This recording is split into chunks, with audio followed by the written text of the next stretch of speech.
Welcome back to Get Fit Guy. I'm a firm believer in the idea that the most important and meaningful thing I can do with this podcast is to give you all tools. Tools with which you'll be able to think critically about fitness advice you're reading or listening to or seeing. Since we're all on an unstoppable ride into entropy where even the universe will fall into a dark, cold, featureless state, at some point I will no longer be the Get Fit Guy. What then? Well, hopefully, then you can use the tools I've shared to analyze and assess fitness information and make informed, well-placed choices.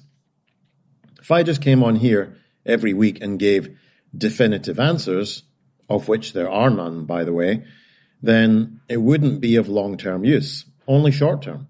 So this week, I'm going to give you an insight into how my mind works and see if you agree. I'd love to hear everyone's ideas. So make sure to email me at getfitguy@quickanddirtytips.com.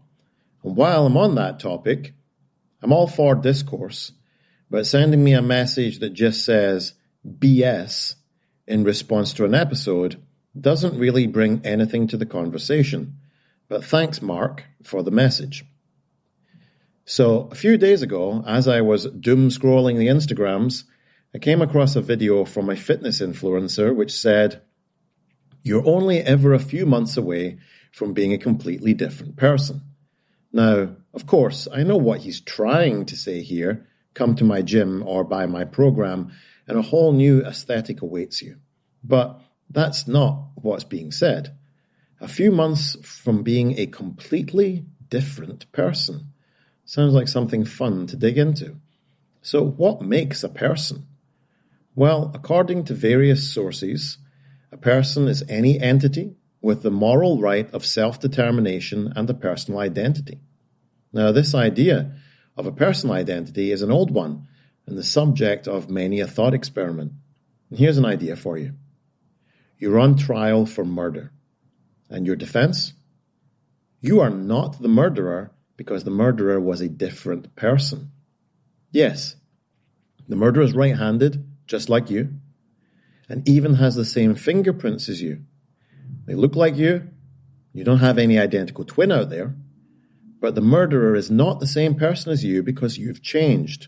That person liked AC/DC. You like Bob Dylan.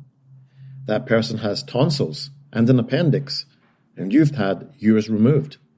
That person was 30, and you're 40. So you cannot possibly be found guilty because that crime was committed by someone else. Now, it's pretty obvious that no incorruptible court of law would accept this argument. But at the same time, why not?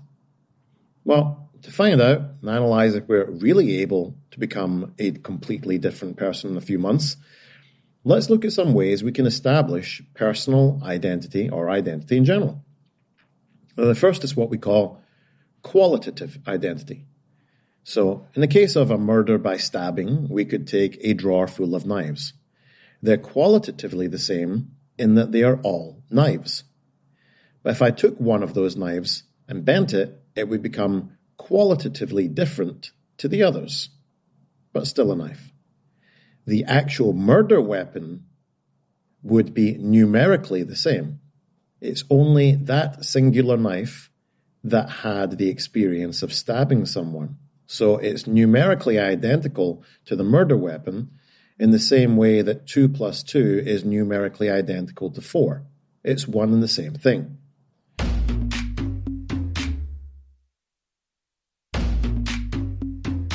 So how does this carry over to human beings? Well, you are the same from birth until now. You may be missing an appendix and have grown a beard, but those are only qualitative differences. Numerically, you're the same, because if we had filmed every moment of your life from birth until now, Truman Show style, then at no point were you replaced by another person. You're qualitatively different, but you're numerically the same. So the first point in establishing if you can completely change is, if you lost 40 pounds and got a six-pack, would you have been replaced by a new, fitter person or only have changed in some quality? The answer is pretty clear. And this is called spatiotemporal continuity. We can look even further into this in order to make sure it does apply in all circumstances. Let's take the case of an ice cube which we place into a glass of water. The ice cube melts and it mixes with the water, so now the water contains the ice cube, but the water is not the ice cube. It's changed, so therefore we need a further distinction.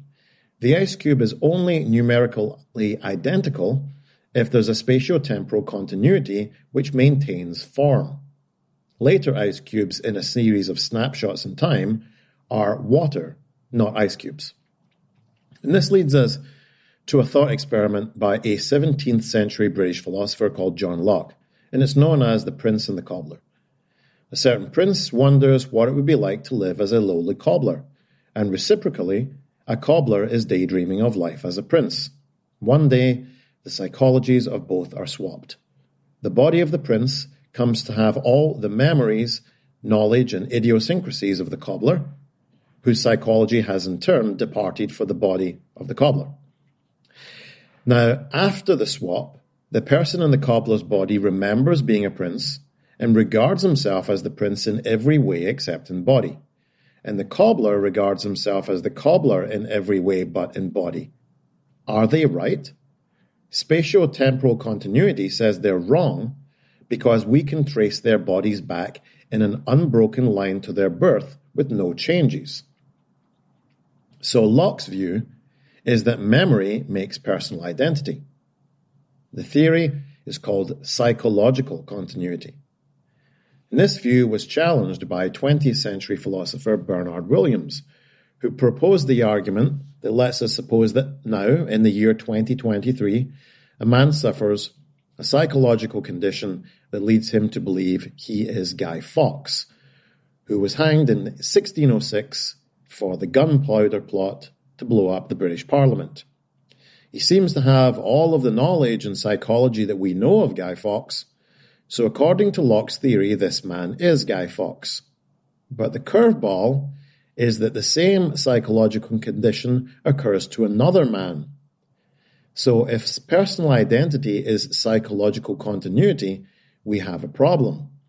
Because if A equals Y and B equals Y, then we can conclude that A equals B. And it's absurd to say that two men are equal in terms of personal identity.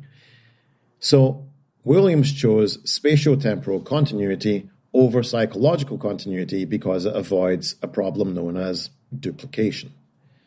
Now, as usual, I only have 10 to 12 minutes, so digging super deep into the philosophy of self isn't possible, but I thought it would be fun to create a discourse on the idea. So what do you think? Can you really create a whole new you in a few weeks or months? Or have you just altered your qualities?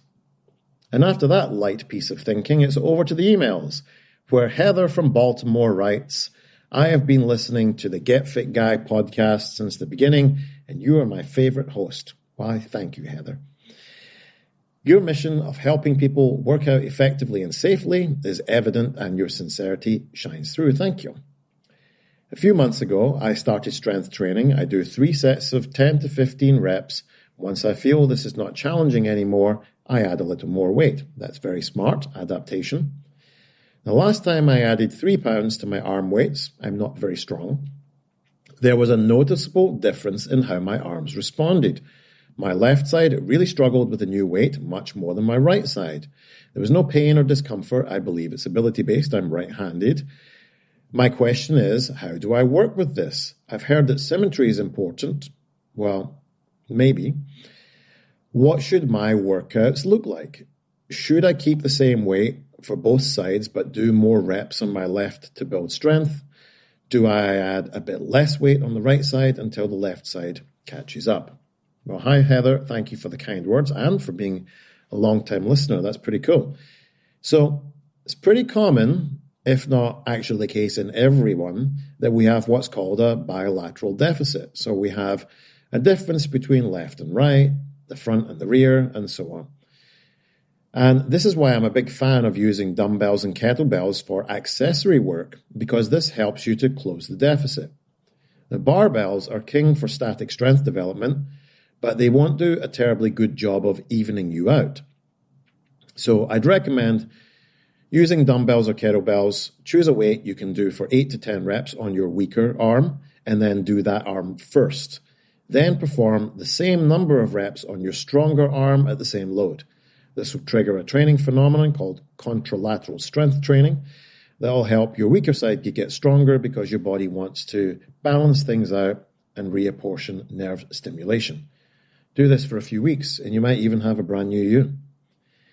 Get Fit Guy is a Quick and Dirty Tips podcast. Thanks to the team at Quick and Dirty Tips, Adam Cecil, Morgan Christensen, Holly Hutchings, and Davina Tomlin. I'm your host, Kevin Dunn. If you have a question for me, leave me a voicemail at 510-353-3104 or send me an email at getfitguy@quickanddirtytips.com. For more information about the show, visit quickanddirtytips.com or check out the show notes in your podcast app.